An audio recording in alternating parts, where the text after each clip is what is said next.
Commander Legends card review. So, Commander Legends is a set which is coming out in December, but there is already a lot of spoilers. One of the most important being Vampiric Tutor. Vampiric Tutor is a card which sees an insane amount of play, and I think it belongs in every black deck. Even if you're not running a combo, you could still use it to find a combo piece. Another part of the set is that it has 43 different partners. 40 of these will be monocolored.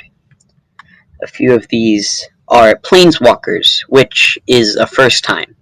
Though they did have Planeswalkers which can be your commander, they have never had Planeswalkers which can be partner. One of these is Tevesh Szat, Doom of Fools. He costs 4 and a black and enters the battlefield with 4 loyalty.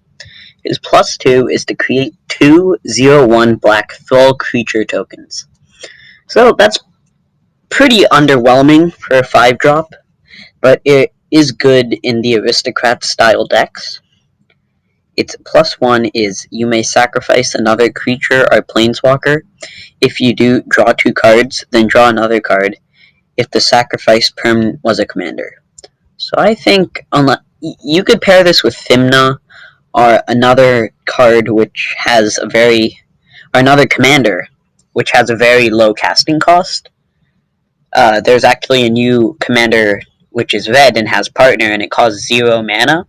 So I think that would be pretty good paired with this. +1, draw 3 cards, not bad.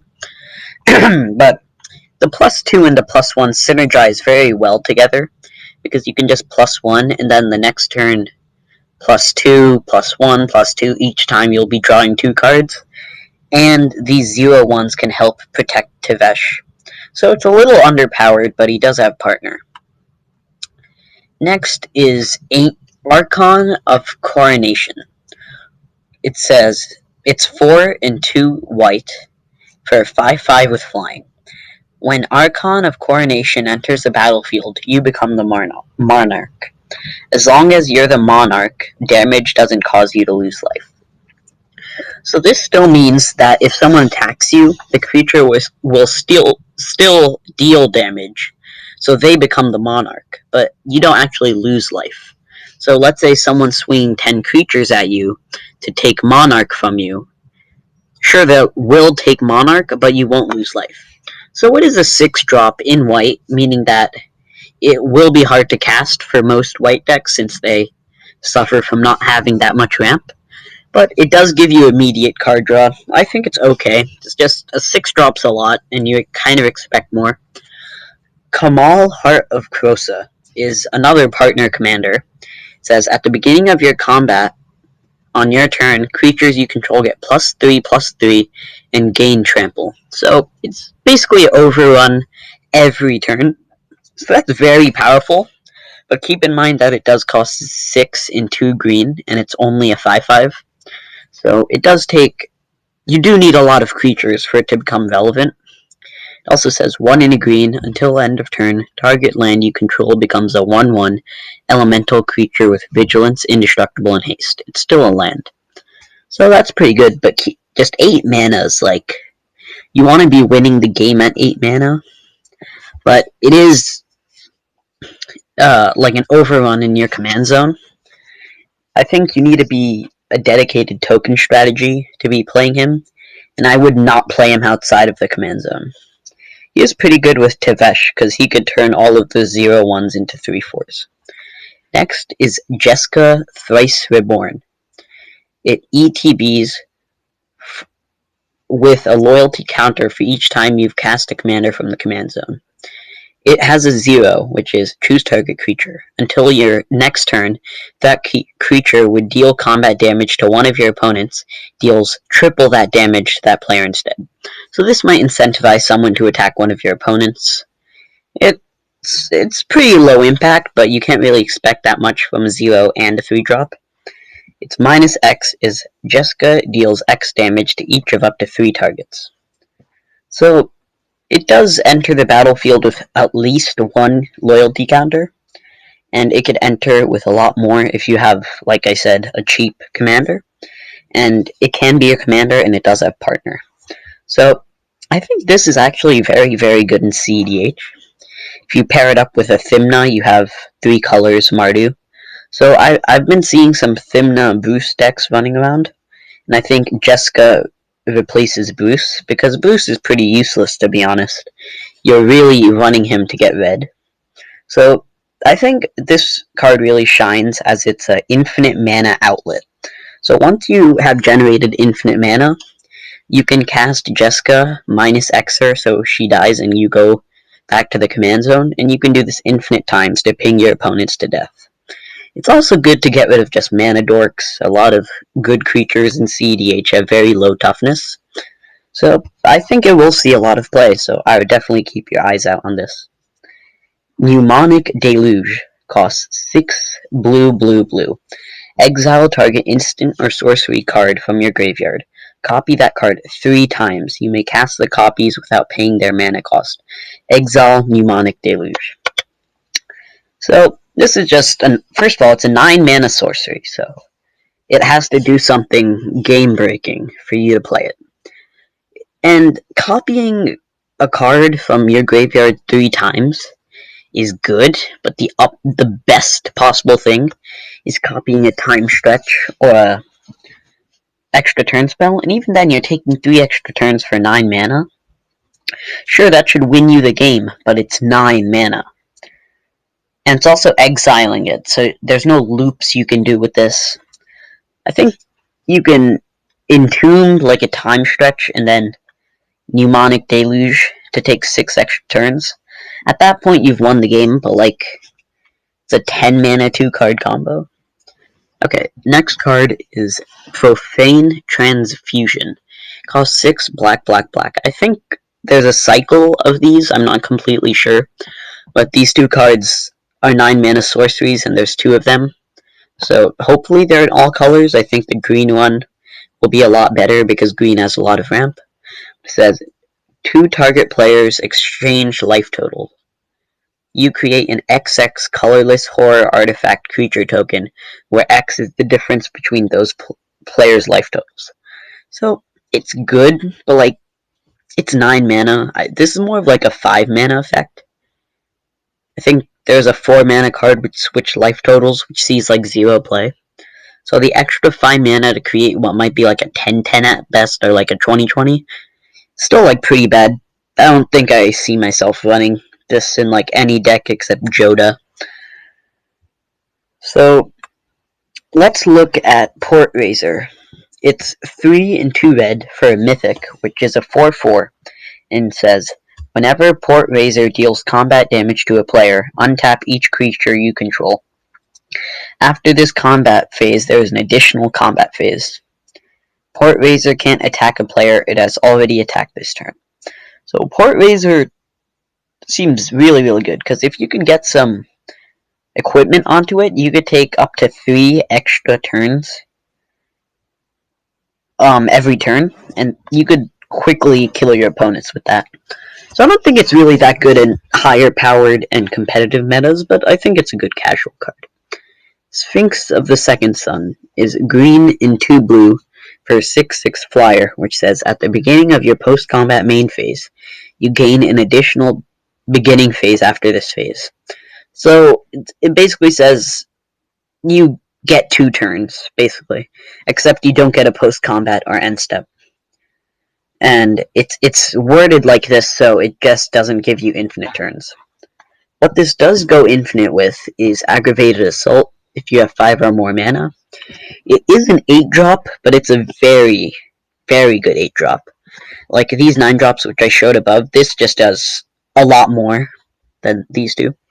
So it's amazing and casual. It might see some CEDH play, because there's some decks which run Savage Ventmaw, which are already running Aggravated Assault.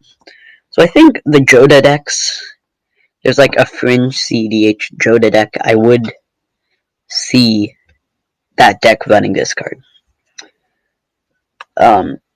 Now let's... Let's look at Jeska's Will. It costs 2 and a red for choose one. If you control a commander as you cast this spell, you may choose both. Add red for each card in target opponent's hand, or exile the top 3 cards of your library. You may play them this turn. So I think this is a very, very good casual card. It gives you card advantage in red, and red really doesn't have many ways to get card advantage.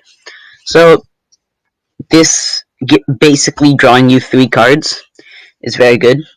And it also vamps you, and if you have a cheap commander, it can do both.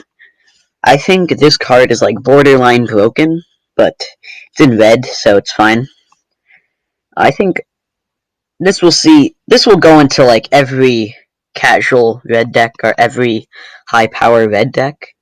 And for CDH, it'll go into Godo for sure, because it can ramp you and it can draw you cards. But I'm not sure if it goes into any other decks except Godo. So, speaking of broken, here's what I think is the most broken card, which they've ever printed in a long time. Opposition Agent. 2 and a black for 3/2 with flash. You control your opponents while they're searching their libraries. While an opponent is searching their library, they exile each card they find.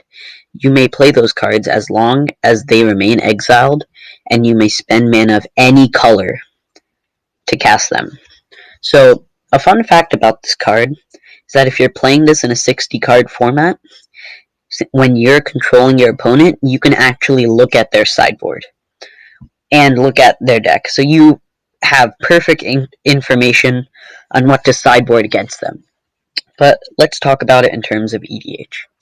So there's fetch lands, which it just screws over. There's, like I said before, Vampiric Tutor.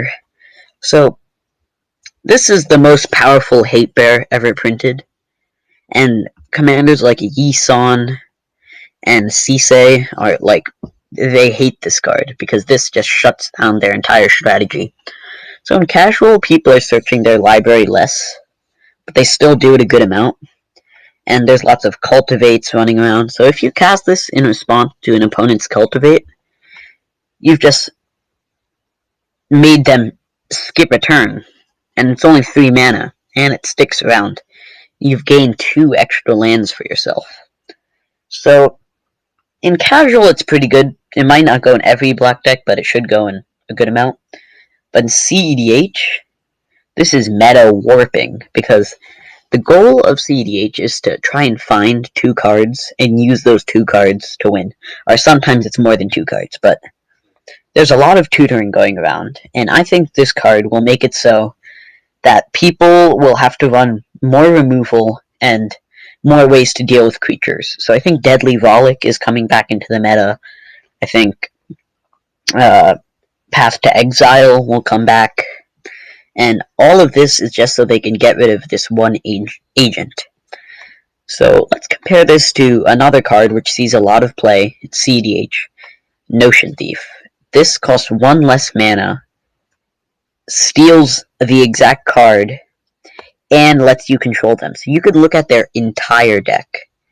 And let's say they're playing Ukima Food Chain.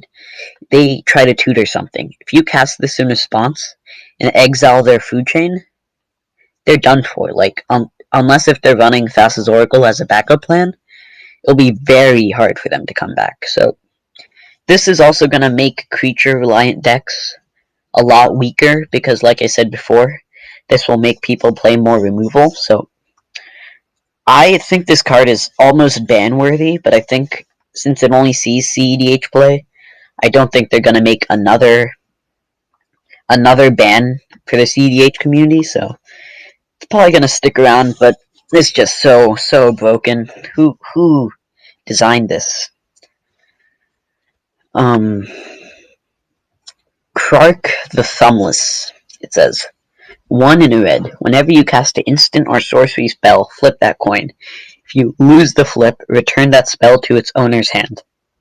If you win the flip, copy that spell, and you may choose new targets for the copy as partner.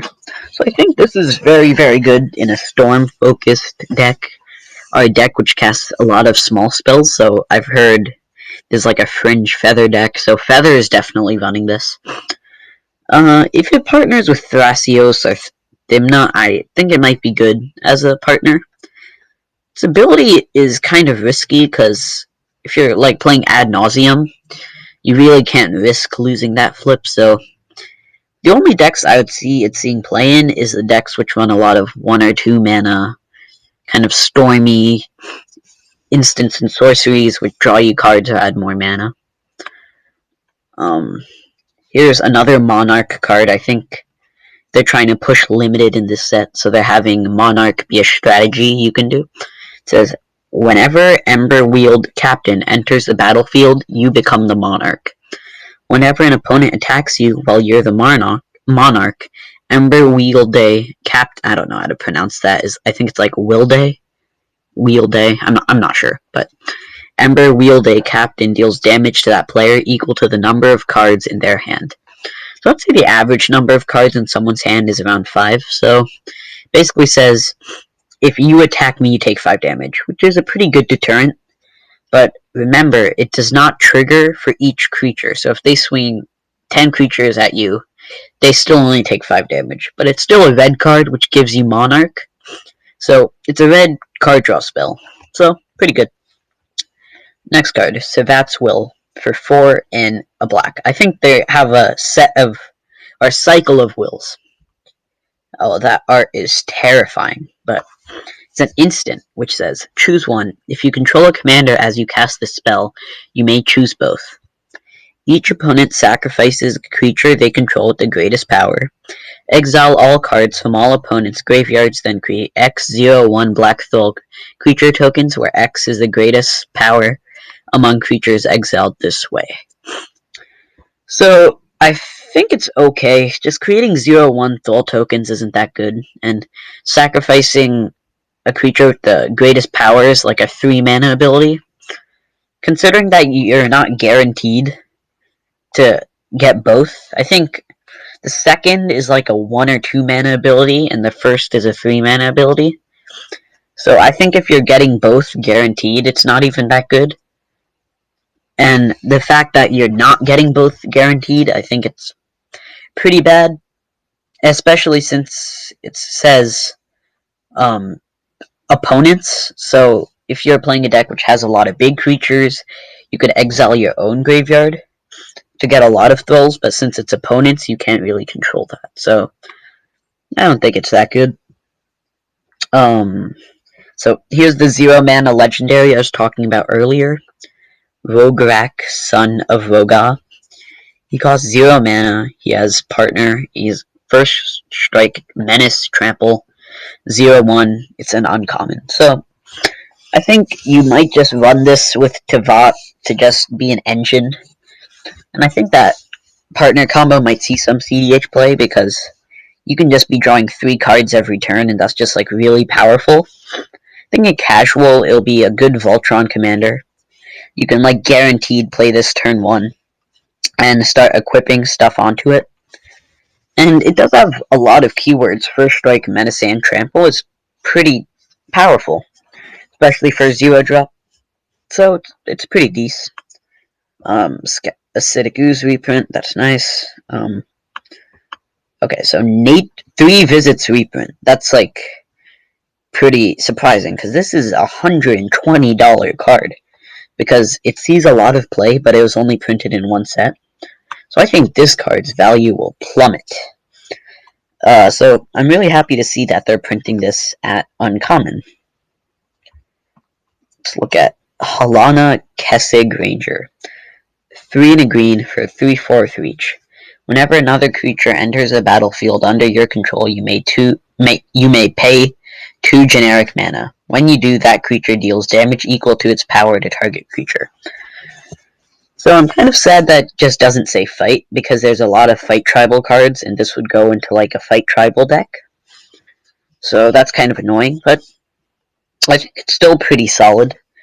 I think you'll see some CDH play as a card you can just use to just ping down your opponent's creatures, especially if you have some bigger creatures in like a hate bear deck. So I think it's pretty solid and casual when the creatures are a little bigger. It's a little less good, but Still pretty good. Captain's Call, just 3 and a white for sorcery. Create 3 white soldier creature tokens. I think it's just pretty bad. It's good and limited, but 3 tokens, 4 mana. It's just too much, especially since they're 1/1s. Just too much mana. So, Alina Kessig Trapper. It's 4 and a red, first strike. Add an amount of red mana equal to the greatest power among creatures you control that entered the battlefield this turn, and it has partner. So this combos pretty well with Halana. Well, not actually combo, but the type of deck you want to be building each commander around synergizes very well. So I think if you're making a Halana Elena deck, you want a lot of big creatures. You can use this to make mana off of the big creatures like Phyrexian Dreadnought, etc. So there's a Fyndhorn Elves reprint, and there's also a Core Cartographer reprint, if I could find it. Yeah, Core Cartographer. It searches your library for basic planes when it enters the battlefield. It's good, 4 mana, it's in white, so you'll really take any ramp you can get. There's a Thorn of the Dusk Rose reprint, so I remember Professor was joking around about this. So it looks like it's actually getting reprinted, so it's pretty good. It sees some play as Death Touch, so it can protect you. And since it makes you the Monarch, it'll draw you cards. I think there's a lot of Monarch cards in here, which is good. Preordained being printed at common is like really surprising, because these type of sets are printed like crazy. And Preordained is like a $4 card, so if it's being printed at common, I think it's going to plummet back to a few dollars. So, let's look at Belbay, Corrupted Observer. At the beginning of each player's post-combat main phase, that player adds 2 generic mana for each of your opponents who lost life this turn. I think it's pretty good. It can make you 6 mana. It doesn't have red, and it does not have partner. So I thought if you have like a filter, it could combo with Prismite. I mean, not Prismite, but it could combo with Aggravated Assault. It can make you 6 generic mana, which is good. It's more of a casual card, but I still think if you have like some burn spells, or not burn spells, but like spells which ping people or deal 1 damage to each opponent, I think making an Aristocrat shell is very good. Also, they're reprinting all 2-color partners, which is very nice. Also, this is some beautiful etched art. Like, I'm really happy to see that they're making these, because they're just beautiful cards.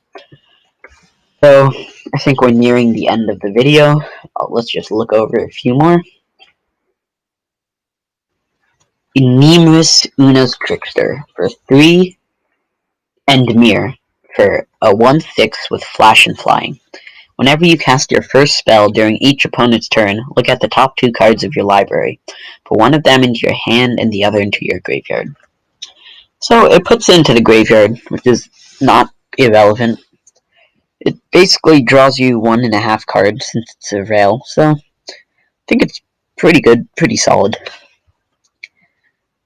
Averna the Chaos Bloom. It's Temur. For you cascade, you may put a land card from among the exiled cards onto the battlefield tapped. For 4/2. Cascade Tribal. It's nothing too special, but basically whenever you cascade, put a land onto the battlefield. If you cascade enough, you might thin out most of the lands, so then you'll get better cascades. So I like it. It can ramp you a lot early game.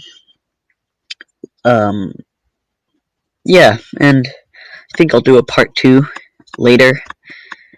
They're reprinting the Battle Bond lands, it looks, as a land set.